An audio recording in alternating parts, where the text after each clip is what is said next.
So we at Berlin, Ireland Pro-Choice are happy to be here on International Women's Day, standing here in solidarity with women from all over Germany and all over the world in our various but often common struggles. Over the past few months, we have seen attacks on women's rights all over the world, from the US to Poland. While in Ireland we continue our struggle to access reproductive rights that we never actually had before, the rise of the far right in the US and Europe means we're now witnessing those rights that women have already fought so hard to attain now coming under threat once more. These events are an important reminder that not only must we fight for our rights, but we must remain vigilant in order to protect them. We are also here standing in solidarity and joining those all over the island of Ireland who are holding a national strike today. People are withdrawing their Labour power and demanding a referendum to repeal the 8th in the south, a law that equates the life of a woman with that of a fetus. The Republic of Ireland has some of the strictest abortion laws in Europe, and while it claims to be a modern and humane state, it continues to deny childbearing people access to basic health care, refusing abortions even in the case where their lives may be at risk. They also continue to turn a blind eye to the people who are every day forced to leave Ireland to access abortion services in England, and that's, of course, if they can afford to or are able to do so. While at this very moment they can travel to access terminations in England, it remains to be seen how Brexit will affect childbearing people travelling from the Republic. We are also here, of course, in solidarity with those in Northern Ireland who are also striking today to demand access to abortion. The North also suffers from some of the severest restrictions on abortion in Europe because of the 1861 Offences Against the Person Act.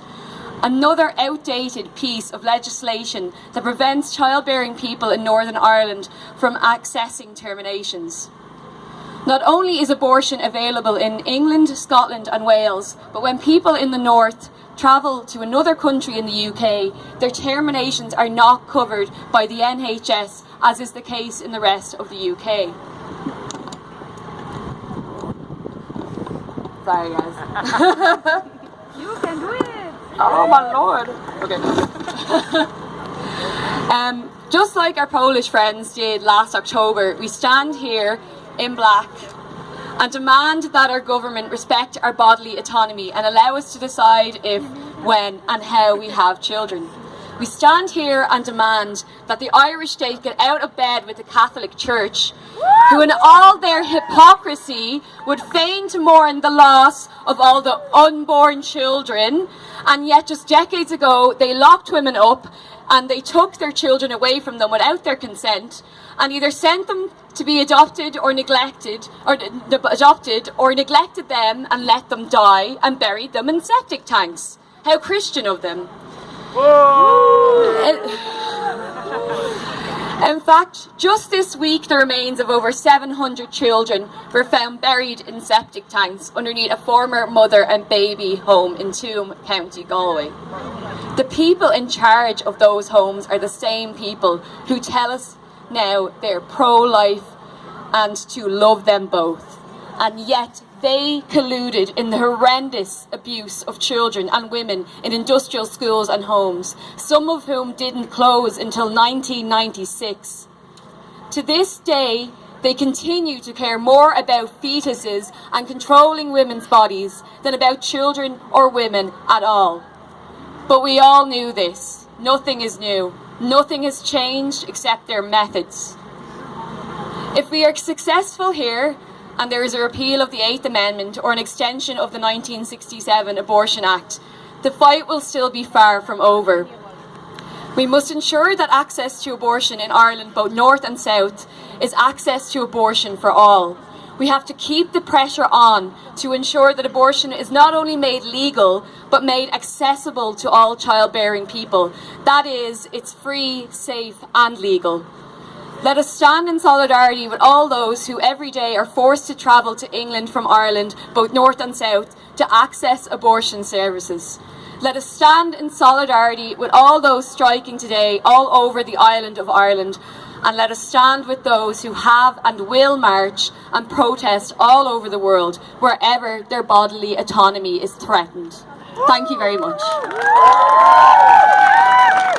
Now I'll hand you over to Orla Hendren, who's going to do an amazing performance piece. Spoken word, sorry.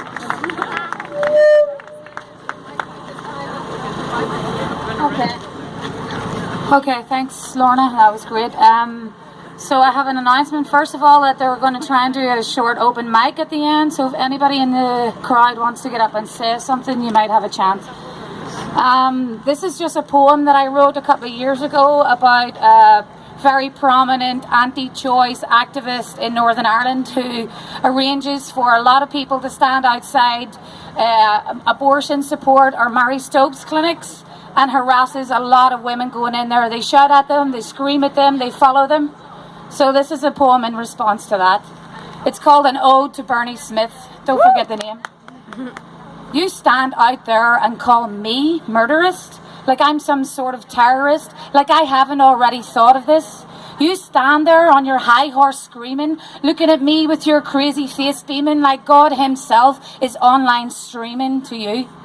You stand there singing prayers in my face. Your only purpose is to cause fear and debase. You're sure you're winning the Christian arms race with your stupid fucking GoPro recording my fear, my shame, my hurt, my choice. It misses your cheer. It misses the glint in your eye when you sneer.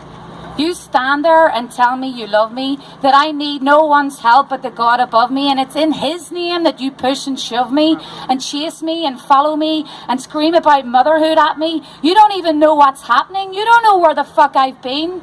You stand there with your dead baby signs, holding it proudly, dressed up to the nines. We all know they're photoshopped, you lying fucking swines. You stand there preaching on the fallacy of abortion, but babies' nappies are fucking extortion, and who's going to pay? Is it you? What proportion will you pay?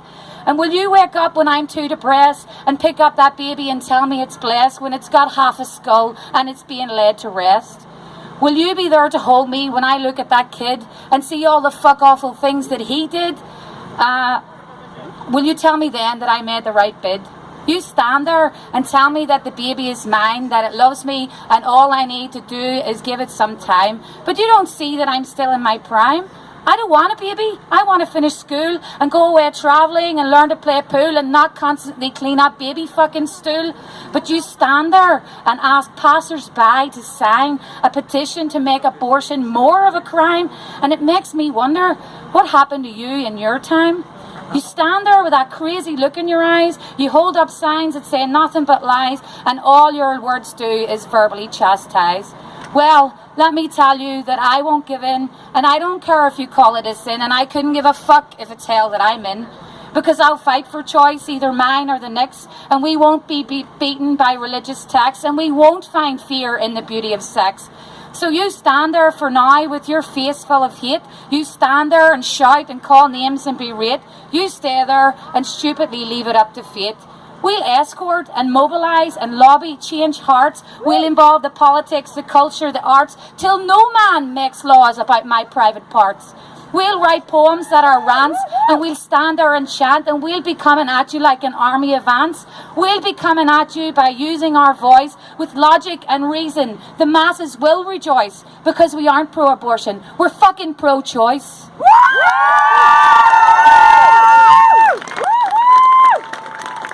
I'm not sure who's next. I think it's the start of it.